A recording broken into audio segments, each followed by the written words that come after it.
Ramaku nang ngarepan kae bandolan motor kayak batir-batir lah. Kesendian ning Kong Medan. Mak, Priwen.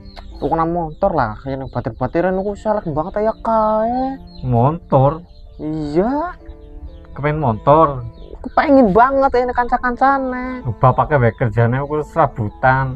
Beda bangunan mesti tukang deres nunggu motor. Terus ngendi motore? Lah ya ora urusan yang tuku-tukuman tukang motor. Ngukur karangan.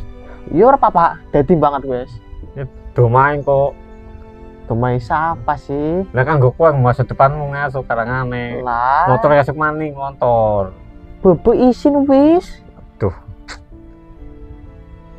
Priwen ki. Udah. Udut. Iya. Motor be motor. Berarti dia mau duit kae gitu motor. Dia kurang duit apa-apa. Lah ya dimeteri kae lah. Yang wis isin lah motor kayak eleke lah. Mumet lagi mumet.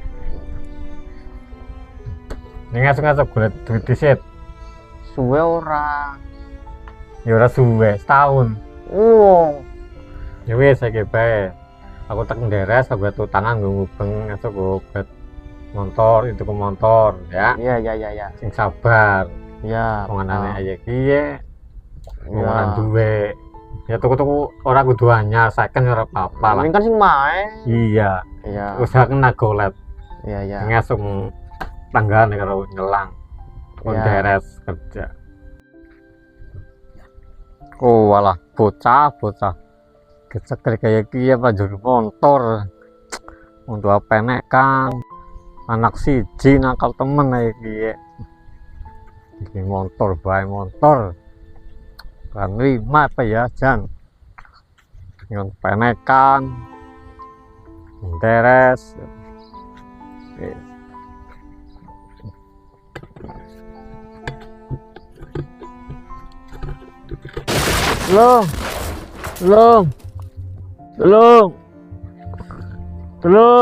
Tolong mas, tolong.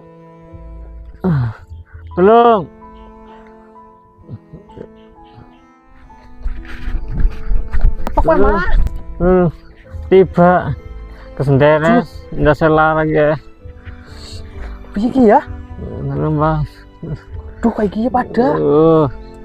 Lara. Apa undang siapa ya, Mak? Itu dokter Yasid be, mantu Yasid. Gue kepriye lu undang cerit carane?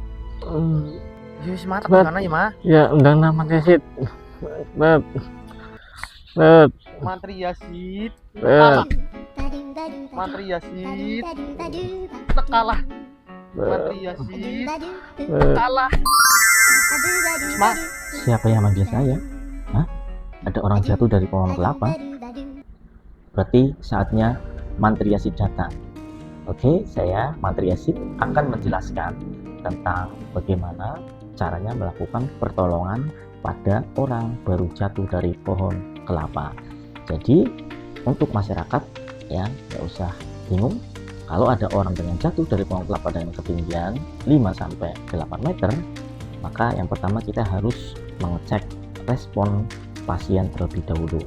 Orang yang jatuh, maka kita harus cek dulu apakah dia masih sadar, apakah dia pingsan, apakah dia tidak sadarkan diri, dan apakah ada luka-luka yang sifatnya darurat ya. Yang pertama kita harus mengecek respon terlebih dahulu kepada orang yang baru jatuh. Caranya pertama adalah dengan memanggil orang tersebut, kemudian ketika tidak dipanggil tidak berespon, maka dengan cara menepuk atau memberikan rangsang nyeri pada daerah dinding dada tengah ataupun sternum ya. Kita ketuk, kita tekan sedikit. Nah, kalau orangnya dia tidak sadarkan diri ya, dia tidak akan merespon. Tetapi kalau dia pasien ataupun orang sadar, maka dia akan merespon. Kemudian kita tanya, ketika dia bisa menjawab dari pertanyaan kita, berarti kita sudah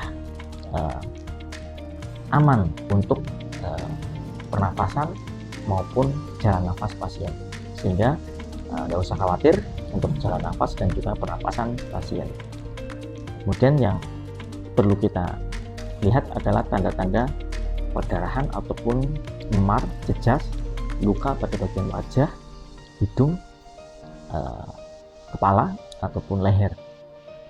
Untuk keamanan, ketika ada luka di bagian tersebut, maka kita harus melakukan imobilisasi ataupun melakukan leher agar tidak bergerak, ya, diamankan terlebih dahulu dengan cara, kalau kami ada alat namanya dengan menggunakan alat ini, ya.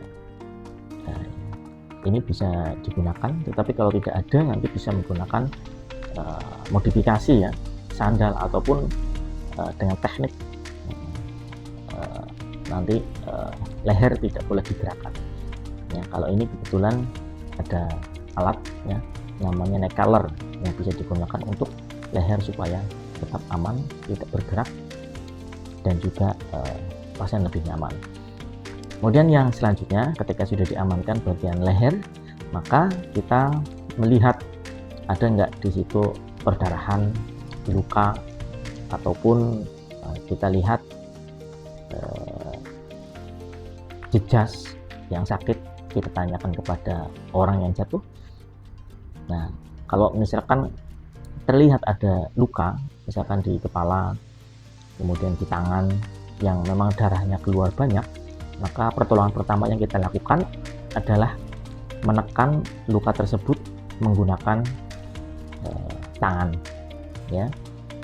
Kemudian kita sambil mencari alat untuk membalut luka tersebut, ya.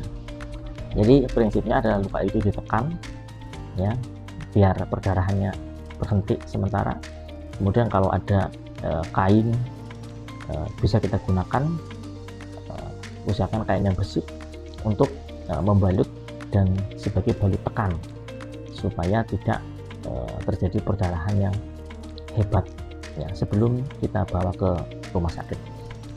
Maka kita lakukan penekanan daerah luka tersebut sebagai pertolongan pertama.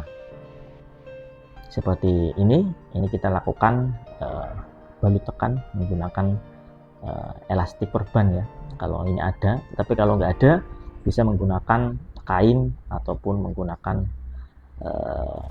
baju, ya, untuk sebagai balut tekan. Kemudian kita cek lagi, kita instruksikan kepada pasien atau orang yang jatuh tersebut untuk menggerakkan kaki, tangan, ya, kemudian dilihat dari kepala sampai kaki, ya, itu semuanya diperiksa ada nggak jejas atau luka ataupun memar, ya, bisa digerakkan atau tidak, semuanya harus dicek seperti itu. Kemudian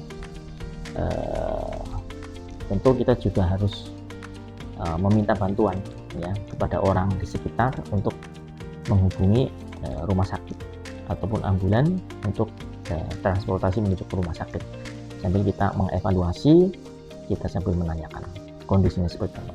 Ya, jadi seperti itu untuk pertolongan pertama pada orang yang baru jatuh dari pohon kelapa.